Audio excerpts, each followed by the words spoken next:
On va regarder maintenant comment on fait un compteur dans Automation Studio. Alors, je vais ici rajouter une étape qui va me permettre de faire une reprise d'étape ou de poursuivre ici. Donc, je vais me rajouter une étape. Ici. Ça va être l'étape 4 qui va compter. Je vais me rajouter deux transitions, une ici et une ici.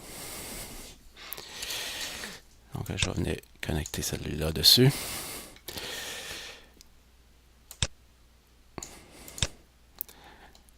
Alors, je vais venir me connecter ici pour venir chercher. Donc, il faut vraiment que je me connecte sur le nœud de l'étape. Puis ce nœud-là, je vais venir le connecter là. Puis je vais venir me reconnecter ici sur le nœud de l'étape aussi pour que j'aille toujours une transition étape, transition, étape, transition. Donc là, ici, j'ai transition, étape. Ici, j'ai le nœud de l'étape qui vient se connecter sur la transition. Alors, si je veux compter, ça me prend une variable de compte, de décompte. Je vais créer une nouvelle variable. Cette nouvelle variable-là, important de la mettre DINT. Donc, c'est une variable entière qui va nous permettre de compter des chiffres et non une variable booléenne qui nous compte, qui permet de compter des... qui ne peut pas permettre de compter parce que booléen, c'est 0 ou 1 on-off. Donc, ma variable de décompte, je vais l'appeler... décompte pour lui permettre de s'incrémenter. Je vais mettre la variable deux petits points égales avec des comptes ici. C'est la variable qui est ici. Puis je vais lui ajouter plus 1. Donc ce qu'il fait, c'est qu'il prend la valeur à l'étape 4, il va prendre ce qu'il y avait dans le décompte, puis il va l'ajouter, il va faire l'incrémenter de 1. Par la suite, ici, si je veux reprendre, mettons que je vais aller chercher une reprise après 3 fois, donc je vais aller chercher mon décompte qui est ici. Je vais lui dire lorsque je suis plus petit que 3,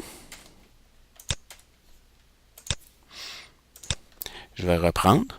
Puis lorsqu'il est ici, dans cette étape-là, lorsque mon décompte est plus grand ou égal, une seule fois, à 3, je vais poursuivre ma séquence. Il ne faut pas que j'oublie que ça me prend une étape qui remet mon compteur à 0. Donc, cette étape-là, je vais le faire dans l'étape initiale.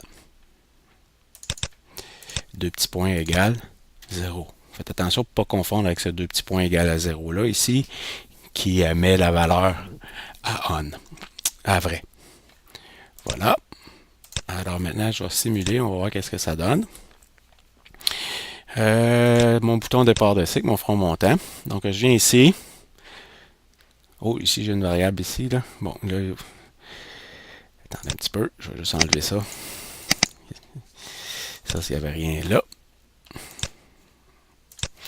OK, je recommence.